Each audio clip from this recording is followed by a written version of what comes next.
Kahukom. Okay naman, mabait, gentleman. Kaso na-conscious na sa akin. Dahil? Ewan ko. Siguro sa body. Sa bat mo? Sa body ko siguro. Sa body? Bakit ano ba yung body mo? Pag ganun siya. Talaga? Na-cons? Paano siya na-cons? Paano mo Kasi, paano mo nakita yung kanyang reaction? Natatakot daw siya kung medyo siya, ingat siya sa paggalaw for me. Kasi first time, di pa niya ako masyadong kilala. Pero that time, during ng namin, kinakausap niya ako lagi. Oo. Na okay lang ba kung hawakan ganito para Ano ba yung sinabing hawakan na okay lang? Yung dito sa gilid, Okay. or dito sa tiyan. Oo.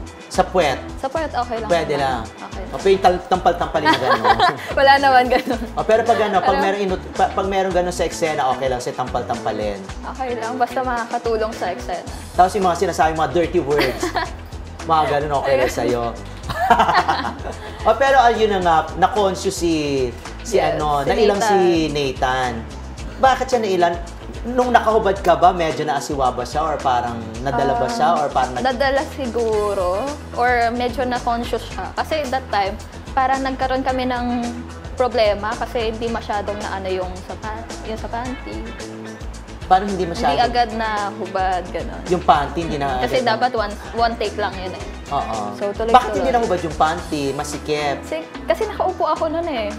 Sa Naupo ka sa kanya? Hindi. Nakaupo ako sa higaan. Tapos, siguro naiipit. Nahirapan din ako umano. So, nung tinanggal yung panty mo, sumama yung plaster? Hindi naman. Nakitaan ka ba? Nakita lang yung panty. Yung panty lang nakita. So, Okay, ibig sabihin, si Nathan, meron siyang pwede sa panty.